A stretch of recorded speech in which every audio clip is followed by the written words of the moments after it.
So in this video, I'm going to take you through some breathing and core exercises that you can do right at home that will help you to improve your body's alignment and strengthen those deep core muscles that are very much needed during pregnancy. So whether you're in your first or your second trimester, or maybe you're just even getting started with workouts during your pregnancy, focusing on core work will be one of the most significant changes that you can make to your body at this time. So as your belly continues to grow during pregnancy, your body is under a lot of added stress and therefore being pulled out of its neutral alignment. When this occurs, it's common to experience pain in the lower back and in the upper back, and it can also make it more difficult to breathe. On top of that, the more time that you spend in stressful positions like laying on the couch or working at a desk, for example, will only amplify the issue even more. So building a strong core will help your body to resist getting pulled into those poor positions and can therefore bulletproof your body in some of the most common pregnancy aches and pains.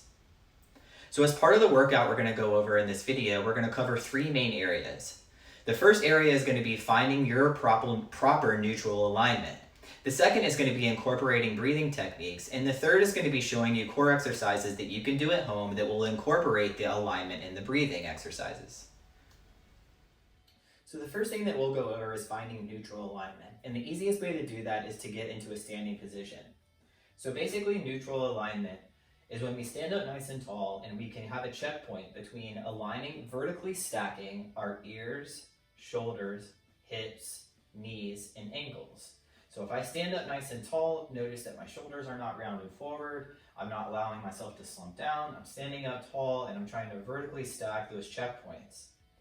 Now the hardest part becomes when we look at the hips, and this is where a lot of people tend to get pulled out of neutral alignment. So if I'm neutrally aligned, notice that my pelvis is not rotated, anterior rotated like this, and it's also not tucked underneath me, posterior rotated like this. So when we're standing, but it's important to find that neutral pelvis position for your body, and that's what we'll be going over first. So in order to do that, I want you to think about your pelvis like a bucket of water. Okay, so if my pelvis is anteriorly rotated, that water is going to be falling out the front, and if it's posteriorly rotated, it's going to be falling out the back. We want it to be nice and neutral. So I want you to take your pelvis through that full range of motion so that you can understand where your neutral lies. So I'm going to anteriorly rotate. So again, I'm going to tip my pelvis like this. So if it were a bucket of water, the water would be falling out in the front. And then I'm going to posteriorly rotate it. So I'm going to tuck my tailbone underneath me and bring my ribs down so that my pelvis is rotated back towards my posterior, and the water would be falling out the back. And then I'm going to find kind of a happy medium, neutral place in between those two positions. So if this is difficult for you to do in a standing position, I'm also going to walk you through how to do that on the floor with a mobility exercise called the cat-cow, which if you're familiar with, you know that you can kind of rotate your pelvis through those positions, and it might be a little bit easier to find your neutral pelvis position in that position on the floor. So let's get into that. So now that you understand what it means to find that proper alignment in a standing position, let me take you through an alternative way to find your neutral pelvis alignment using the cat-cow exercise. So you're going to come down onto all fours, and what you're going to do is, again, rotate your pelvis through its full range of motion.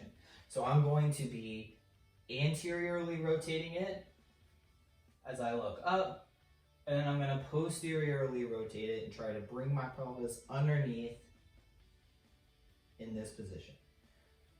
Again, anteriorly rotate, posteriorly rotate. So again, through that full range of motion, I'm looking for a happy medium, somewhere neutral, somewhere in the middle. So if this is me anteriorly rotated, this is me posteriorly rotated, my neutral would be settling right about here. Okay, so now I know if I'm doing any exercise in this position, this is kind of how I would find that neutral pelvis alignment. And once you understand what that feels like, it's a lot easier to find that neutral alignment in other exercises that we'll be doing. So try the standard variation and the cat-cow variation to work through what your neutral alignment will be. So now that we understand neutral alignment and how to find that neutral pelvis position, now we're going to work on breathing mechanics. So the exercise that we'll be working on is called 360 breathing. So what I'd like you to do is try this laying down first, and then we're going to also do a more advanced seated variation. So go ahead and lie down on the floor as if you were doing a floor bridge. And try to relax and get your low back nice and flat on the floor. Okay, so with the inhale, we're going to be inhaling through our nose as you're expanding your rib cage and your stomach to be as big as you can make it. So really think like this is a pump and you're filling that pump with air as much as possible through the inhale in your nose. So expand that belly, push it up towards the ceiling as you fill it with air, and then on the exhale, you're going to exhale out of your mouth as you draw your belly in towards the floor and push all of the air out until there's no air left.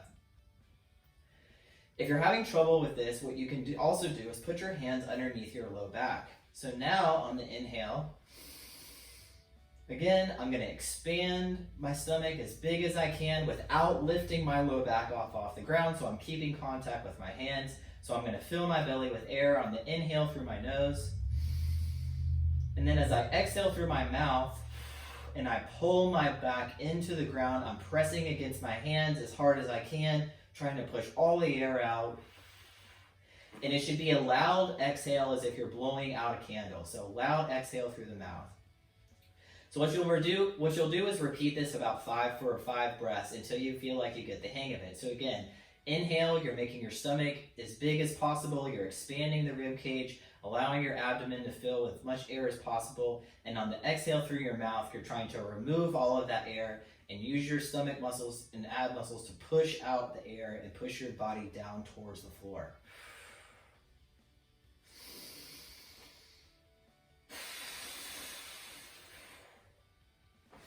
So once you get a hang of doing this exercise on the floor, you can also now progress to a seated variation, which I'll show you next. So in the seated variation of 360 breathing, we're going to advance the exercise a little bit. So now you don't have any tactile cues like the floor to make sure that you're pushing all of the air out. You're going to have to kind of manifest that on your own through using your deep core muscles. So what I'd like you to do is, again, find proper neutral alignment. So I'm going to sit up nice and tall, okay, and I'm looking for the vertical stacking, again, of my ears, shoulders, and now my hips. So sitting nice and tall like this, what I'm going to do is take my inhale through my nose, and I want you to think about expanding your rib cage and your belly, almost like you're opening up an umbrella. So think about it from 360 viewpoint. So I'm not just inhaling through my chest, I'm not shrugging my shoulders, I'm really starting from the abdomen and expanding up through my rib cage as full as I can through that inhale. So let's practice that. Notice that my shoulders never elevated. I didn't shoulder shrug. I expanded my chest. I expanded my abdomen as much as I could through that inhale. Now on the exhale, we're looking for a forceful exhale through the mouth. And again, the goal is to remove all of the air from the belly. So I want you to think about, on the exhale, drawing your belly button in.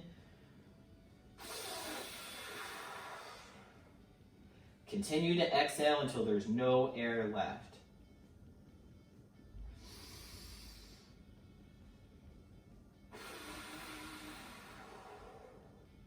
We're going to repeat this again for about 5 breaths.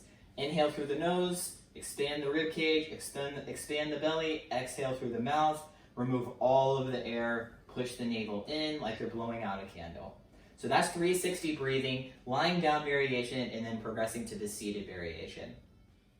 So when it comes to training the core specifically for pregnancy, a lot of the movement that we're going to be focusing on are anti-movement core exercises, which means that instead of actively taking our body through a range of motion like we would in a sit-up or in a crunch, we're going to be resisting that movement.